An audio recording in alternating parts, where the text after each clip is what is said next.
পুরাতন বছরকে বিদায় জানিয়ে নতুন বছরকে বরণ করে নিতে খাগড়াছড়িতে মারমা সম্প্রদায়ের নববর্ষ বরণ সাংগ্রাইং উপলক্ষে ৬ দিনব্যাপী উৎসবের সূচনা হয়েছে।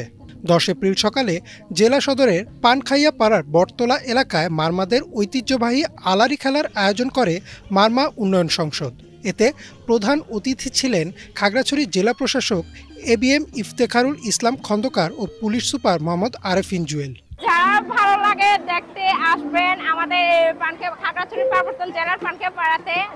আমাদের আজকে খেলার সামরিক উদ্বোধন হবে আজকে থেকে। এ সময় আলোচনা সভায় জেলা প্রশাসক এবিএম ইফতেখারুল ইসলাম খন্দকার বলেন, সাংগ্রাইং যে উৎসব চলছে এটির মধ্য দিয়ে উৎসবমুখর পরিবেশ তৈরি হয়েছে।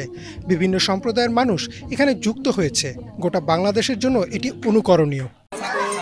চট্টগ্রামের যে বিজু, বৈশু এবং সাংগ্রাই যে মহা উৎসব চলছে, এটি আসলে আমাদের এখানে যে বিভিন্ন সম্প্রদায়ের যে সহাবস্থান এবং পাশাপাশি তাদের মধ্যে যে আমি বলবো যে একটা উৎসবমুখর পরিবেশ তৈরি হয়েছে, এটি আসলে আমাদের শুধু পার্বত্য চট্টগ্রাম নাই, গোটা দেশের জন্য একটি অনুকরণীয় সংস্কৃতি এবং সাংস্কৃতিক বৈচিত্র্য।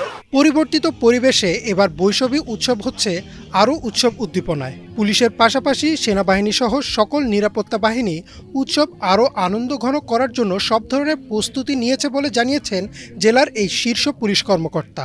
পাহাড়ি বিভিন্ন সম্প্রদায়ের যে প্রোগ্রাম আছে, বিজু, বৈশাখী, সাংগ্রাই, পাশাপাশি আপনারা জানেন যে পয়লা বৈশাখও আছে। এইটার ব্যাপারে যেন এটা সুন্দরভাবে হয়, শান্তিপূর্ণভাবে হয়, আনন্দঘন পরিবেশে হয়, এটার জন্য যে সিকিউরিটি প্ল্যান আছে আমাদের আগামী ৬ দিন আমাদের সমস্ত ডিপ্লয়মেন্ট আছে।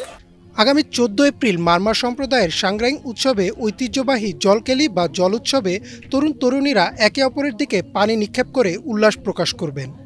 মারমা জনগোষ্ঠীর বিশ্বাস, এই পানি উৎসবের মধ্য দিয়ে অতীতের সকল দুঃখ, গ্লানি ও পাপ ধুয়ে মুছে যাবে। এই উৎসবের মাধ্যমে পাহাড়ের সাম্প্রদায়িক সম্প্রীতি আরও সুদৃঢ় হবে, এমন প্রত্যাশা সকলের। Desk report, Banglavision.